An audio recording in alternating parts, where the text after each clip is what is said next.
আগামী ২৬শে আগস্ট ভারত জুড়ে মুক্তি পেতে যাচ্ছে বহুল আলোচিত ও মেগা বাজেটের সিনেমা টক্সিক। ছবিটি নিয়ে এমনিতেই উত্তেজনার পারদ তুঙ্গে, কিন্তু মুক্তির ঠিক আগেই সোশ্যাল মিডিয়ায় ঝড় তুলল দক্ষিণ ভারতীয় লেডি সুপারস্টার নয়নতারার একটি ছবি ও একাধিক ভিডিওতে দেখা যাচ্ছে তিরুমালা মন্দিরে পূজা দিয়ে নিজের মাথা ন্যাড়া করেছেন নয়নতারা। দাবি করা হচ্ছে টক্সিক সিনেমার বক্স অফিস সাফল্য কামনায় তিনি নাকি চুল দান করেছেন। কিন্তু সত্যিই কি সিনেমা হিট করাতে মাথা ন্যাড়া করলেন নয়নতারা, নাকি এর পেছনে রয়েছে অন্য কোনো বড় সত্য?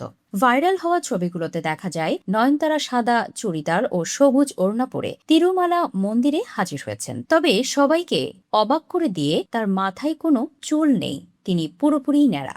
টক্সিক ছবিতে বিশেষ ও অত্যন্ত গুরুত্বপূর্ণ একটি চরিত্রে অভিনয় করেছেন নয়নতারা। তাই এই ছবি দেখে নেটিজেনরা ভাবতে শুরু করেন বড় বাজেটের এই সিনেমার সাফল্য পেতেই হয়তো মানত করে মন্দিরে চুল দান করেছেন এই অভিনেত্রী। ছবিগুলো মুহূর্তেই ছড়িয়ে পড়ে পুরো নেট দুনিয়ায়। তবে অনুসন্ধান ও সত্য উন্মোচনে বের হয়ে এসেছে আসল ঘটনা। নয়নতারা মোটেই মাথা নাড়া করেননি এবং মন্দিরে কোনো চুল দানও করেননি। ভাইরাল হওয়া পুরো ছবি ও ভিডিওটি আর্টিফিশিয়াল ইন্টেলিজেন্স বা এআই দিয়ে বানানো ভুয়া ছবিগুলো ভালো করে লক্ষ্য করলেই বোঝা যায় অদ্ভুত হলদেটে লাগছে।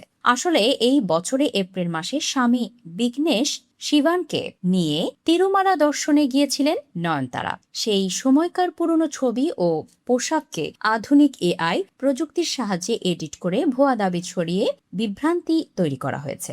উল্লেখ্য, একাধিকবার মুক্তির তারিখ পেছানোর পর অবশেষে আগস্টের শেষে প্রেক্ষাগৃহে আসছে টক্সিক। ছবিতে কন্নড় সুপারস্টার যশের পাশাপাশি নয়নতারা, কিয়ারা আডভানি, তারা সুতারিয়া ও হুমা কুরেশির মতো তারকাদের দেখা যাবে। ছবিটির টিম বর্তমানে জোর কদমে প্রচার চালাচ্ছে। তবে মুক্তির আগেই অতিরিক্ত যৌনতা ও অ্যাকশনের দৃশ্য দেখানোর কারণে বেশ কিছু কটাক্ষের মুখেও পড়তে হয়েছে সিনেমাটিকে।